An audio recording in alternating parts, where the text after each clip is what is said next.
Hello everyone and welcome to another real estate video. This is Javier Vidana, the real estate YouTube guy in Phoenix, Arizona, helping you accomplish your home goals. So when I'm sitting back thinking about what topic am I going to talk about this week, I'm always thinking about these high, intense, complex, super specific questions and scenarios that people might deal with, but I always have to remember it's the common questions that I get asked the most, not the super complex ones. So today's video, with the market being crazy, at least in Phoenix, I figured I'd just talk about something simple. What are my top 3 tips for any home buyers, especially first-time home buyers right now? Just generally, what are the top 3 tips? I've been in the business now over almost 8 years now. I've helped over at least 200 families buy a home. I've seen every problem that you dreamt of happen, and I've seen every solution and every great thing happen. So the first one is going to be make sure to pre-qualify before you go look at houses. Just kidding. That's what every realtor will tell you. Every video ever made, every realtor you call and talk for advice, that's what they're going to recommend. And that's because really it makes our life easier because one, we know that you're going to be pre-qualified and you're not going to, the deal's not going to fall through. And two, it just helps you get better peace of mind knowing you qualify. But I believe that the home buying journey doesn't start when you call your lender or call your realtor and get pre-qualified. It starts months, even years before that. It starts when the idea comes in your head. What if I buy a house instead of renting? So yes, of course, you will get pre-qualified eventually. And yes, hopefully you do it before you go look at houses, but that's not my number one. My number one is simply have a pulse on your financial and credit heartbeat before you even talk to a lender. When you make that initial, what if I buy instead of rent? Just that you know what I'm talking about. You're watching this video because you have that, okay? So when I mean credit heartbeat is, yes, pulling your credit as a hard inquiry, calling the lender up, doing a pre-qual is going to hurt your credit. What will not hurt your credit is these free resources like Credit Karma, your Discover card, your whatever bank account card can give you option to your FICO score. And yes, FICO scores are not going to be super accurate, but you get a sense of where your credit's at. When you're looking at your credit, just a general rule of thumb is make sure that your balances are not over 50% and make sure there's nothing overdue. But you won't really know if something fishy is going on unless you have an app or some way of finding out. And hopefully with you being ahead of the curve before you pre-qualify, you have option to work on some of these items before you go and get ready. So by the time you're talking to a lender or realtor, they're going to be, wow, you have such a great credit, but they're not going to have seen the amount of work that you put in already. When I say financial heartbeat, I'm talking about your debt to income ratio, but I'm more or less talking about the debts on the situation. It kind of ties in with the credit one. Now, I made a video in the past where I talk about how to pre-qualify yourself without talking to a lender, and that would be a great tool. I would recommend you watch that and download the printable associated with it. But for now, when I say financial heartbeat, I mean just make sure that your balances aren't over 50%. Make sure that you're not just shotgunning all your credit cards and paying them all down to zero. If there's a credit balance under 25%, now when I say 25%, I mean you have a limit and you have your balance. Make sure the balance is 25% or under of the limit. That's what my experience with helps credit.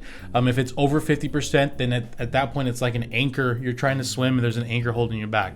It's not letting you function or heal your credit properly. So make sure have a good idea of that. Don't go get a giant truck payment or go get your cosign for a friend before you buy a house like in the last few months. Just keep an eye on your financial heartbeat as well as your credit one before you go and start getting pre-qualified or anything like that. Number 2 is going to be more a mindset. You want to adjust your mindset of your first house, second house, third house, whatever situation it is.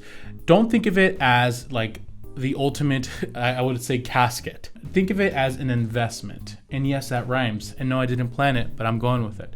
Here's what I mean by casket. I've had conversations with people where they'll say, I just don't want to get tied down for 30 years. Or I've had clients where we make an offer and the client says a comment like, well, I guess I just signed my life away for 30 years. See, these kind of things are kind of trigger points for me because you shouldn't be thinking as this house as it. Your house, especially your first time buy house, you shouldn't just have that house and just stop. Never get comfortable.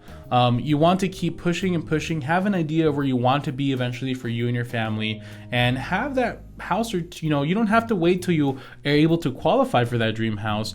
If you have to have a house or two before that, then that's what you have to do. Yeah, that house might not have the dream pool you've always wanted or the location you want. Well, it's an investment moving you forward.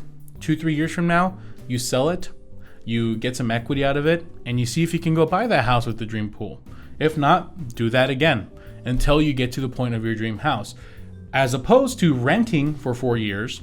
Now, you rent for 4 years, let's say you're paying $1,000 a month. That's $12,000 a year, almost like $48,000 in rent. Where does all that money go when you move out? It goes to the landlord's equity, basically. It goes nowhere. You just get your security deposit when you leave, bye-bye. As opposed to you buying a house, that $48,000 that you would have put in, but a good chunk of it will. And on top of that, you're going to have equity of the house going up in value. My final piece of advice is almost, it's already when you started. So if you've already started, this is good. If you haven't started yet, remember this when you start looking for houses. Do these 2 things that are going to save you a lot of time. 1, window shop. Window shop like there's no tomorrow. Yes, I always trash Zillow and these other apps because they're inaccurate.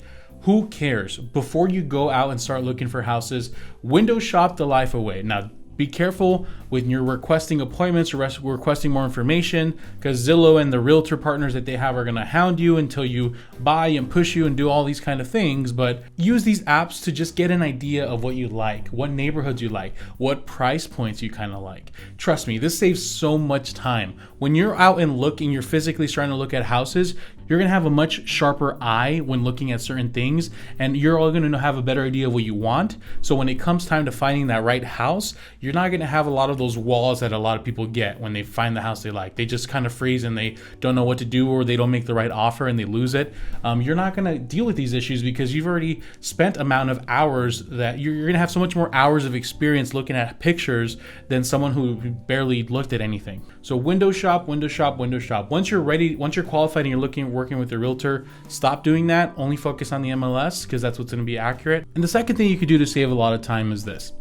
You might qualify for, let's say, 280, and you have a certain idea of what house that you want, but the 280 payment kind of scares you a little bit. You could manage, but it scares you, and you'll say, you know what, I want to stay under 240.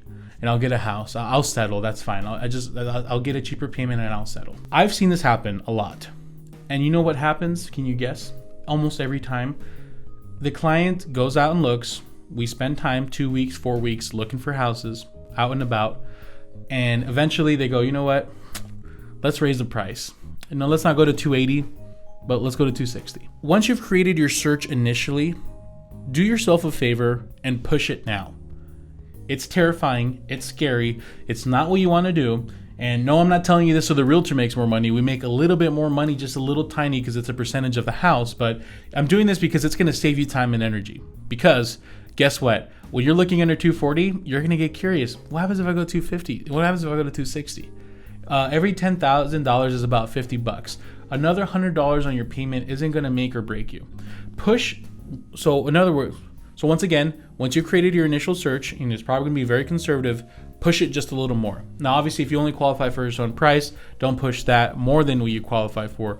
But if you're being loose with it and you're looking for less than what you actually qualify for, just trust me, you're going to save a lot of time and energy. You're going to save a lot of headaches. Just push it now rather than waiting a month or two of looking for houses and then saying, fine, we'll push it later. Hey guys, so my camera died and I can't wait for it to charge because I have an appointment. So this is my outro. Hopefully it's okay. Thank you so much for watching. I appreciate your time. If you're in the Phoenix, Arizona area and need a realtor to work with to help you buy or sell a home, I would love to be your guy. Give me a call, please. My phone number and contact information can be found below. If you have any questions or anything I can help you, feel free to email me or DM me on Instagram. It's just found below as well. And anything else, let's see. Well, guys, just generally, thank you again for everything and liking and commenting. I know I haven't been great with the comments lately, but we'll make sure to try to get better for you guys. So thank you guys so much. I appreciate the time. Have a lovely day.